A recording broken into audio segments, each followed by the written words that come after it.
All right, now something a little bit different. I'm going to be asking each one of you a different, specific question. There's not time, I should mention here, for the other candidates to respond to what you are saying at this time. They may have that opportunity a little bit later on.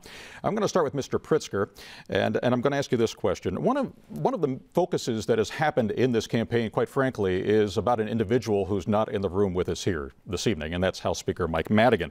Now, some of your opponents, as you're well aware, have been chiding you, saying that you avoid even mentioning his name. My question for you is, do you admire the work that has been done by House Speaker Mike Madigan? Do you believe that as governor you would be able to work hand in hand with Speaker Mike Madigan? Or do you, as some of the others on this panel believe, do you believe that it's time for Mike Madigan to step down?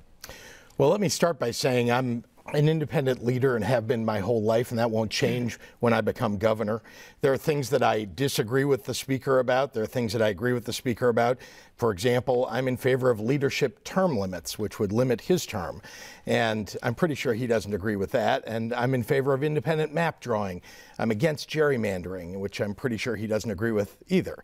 But unlike Bruce Rauner, I intend to work with whoever the Speaker of the House or the President of the Senate and the legislature to get things done for working families all across the state of Illinois. And I'll stand on the principles on which I am running to get those things done. But I'm only working for one group of people, and that's the people of the state of Illinois. And you have not heard enough right now in terms of any investigations that would cause you to say, I want him to step down from his post. It took Speaker Madigan way too long to investigate, to follow up on the allegations that were made. And I think now the independent investigation that should proceed, independent of his office, independent of Speaker Madigan as Speaker, or independent of him as the leader of the Democratic Party, those need to proceed. And wherever they lead, those perpetrators need to be held accountable, including all the way to the top. All right, thank you very much. Now I'm going to turn my attention to Mr. Kennedy. Mr. Kennedy, we have now a millionaire president, we have a millionaire governor, we have a millionaire mayor in the city of Chicago. And in this race we have some candidates, some who are of considerable wealth, and that probably includes yourself. My question is this: have politics become the sport of the rich, and how can a wealthy candidate identify with those who perhaps are making $35,000 a year for a family of four, or perhaps even someone who is rallying out on the streets asking for wages to be increased to $15 an hour? I think it's a great question, particularly in light of where we are in the United States today. I don't believe Americans, however, believe in class warfare. I think the notion of pitting people against each other in our country really has no place. I've spent my whole life in Illinois. I moved here to join the anti-hunger movement. I at 27, 28 years old, became chairman of the Greater Chicago Food Depository. And for the last 6 years, my wife Sheila and I have run Top Box Foods. That grounds us in the lives of people for whom this economy is not working. And it is for those people that I run for a leadership role in the state of Illinois, because I think the government can do more for everybody in our state. All right, Mr. Kennedy, thank you. I'm going to turn now to Mr. Biss. Mr. Biss, one of your solutions to the state budget problems, and they are numerous and, of course, quite gigantic, but one of them is the financial transactions tax, which would be a tax, as I understand it, that would be levied at Chicago's commodities markets and the exchanges here downtown. There are some, of course, who are saying this just simply will not work, that the exchanges have the capability now, they can move to servers outside the state or whatever the case might be, or maybe even move their entire operations out of Chicago. So how do you respond to that? And if it fails, what do you do? Well, the good news is there's a lot of things that we need to do to solve the state's budget problems, and the LaSalle Street tax is not the only one. But let me answer the direct question about the LaSalle Street tax. There are those who say it's impossible. There are those who say we shouldn't try. There are people on the stage who say it's hopeless. People on the stage who have a lot of friends who make a lot of money over there. What I would say is very simple. Our economy has transformed over the course of the last couple generations, and our tax system has not.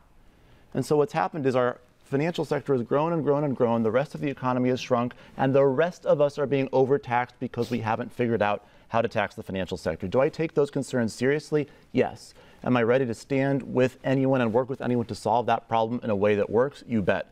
But to say that we can't tax the financial sector is to say that we will continue overtaxing middle-class families, and that I will never accept. All right. Thank you very much, Mr. Biss. Mr. Hardeman, I'm going to turn to you. Aside from running mates in the category here of those of you who are running for governor, I'm talking about you are actually the only person of color who is running in this race for governor on the Democratic side. Now, you recently told the Chicago Defender that you are, and I'm quoting now, the last great hope for my people, African-American people. My question for you is, what do you mean by that, and how would you, as governor of Illinois, be a governor for the entire state, regardless of somebody's race? I want to make this clear. I'm running for governor to support the entire state of Illinois, but we've never had a black governor in the state of Illinois.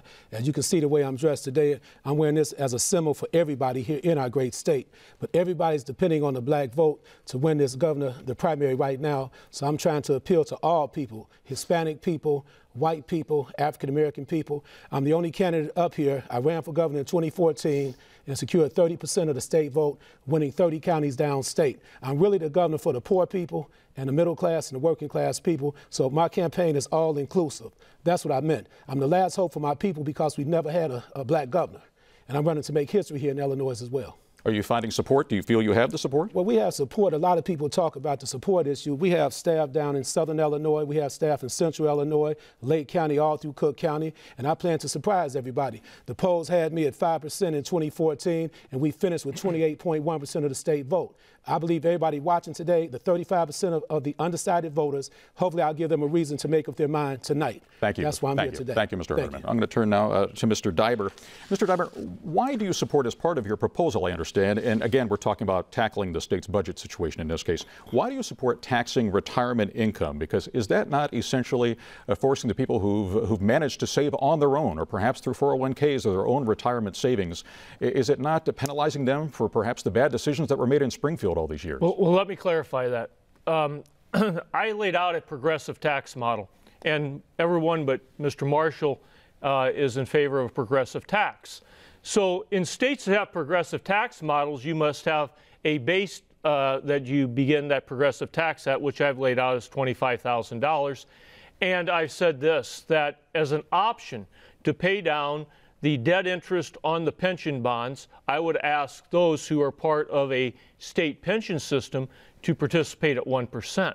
I think it's been misinterpreted that I would tax all of retirement income. I've never said that. Thanks for clarifying that point. I appreciate that. Mr. Marshall, I'm going to turn to you. And as Mr. Diber has just mentioned, among the candidates, you are the only person, I believe, among this panel anyway, that is not in favor of a progressive, or some people might call it a graduated income tax in the state of Illinois. But what I do want to ask you about is, as I understand it, and correct me if I'm wrong here, you have been calling for tolls perhaps to be placed on major highways right along the Illinois state lines so that those who are not from Illinois would actually pay a toll as they came into the state. My question for you, does that not tell the transportation, the shipping industries, or for that matter even tourism, go around Illinois, don't come through? Well, that'll be very difficult to do. First of all, you mentioned Mr. Madigan. Mr. Madigan has ruined this state. We are $120 billion unfunded pensions, lousy credit rating, $16 billion of unpaid bills. He did that, and Mr. Madigan has ruined his state. I have a plan that would solve that problem. Now, about my basic strategy is to find new sources of income instead of hitting the property tax owner over and over again. But do you see people really paying a toll to get into the state of Illinois? Right now, they go through the whole state and not pay a penny. They can go through our whole entire state and tear up our roads, pollute our air, and not pay a penny. Except for Illinois tollways, which of course they pay for. No, but there's 15 entrances to the state, and we could put tolls there, and it would pay for the whole system. All right, thank you, Dr. Marshall. Thank you.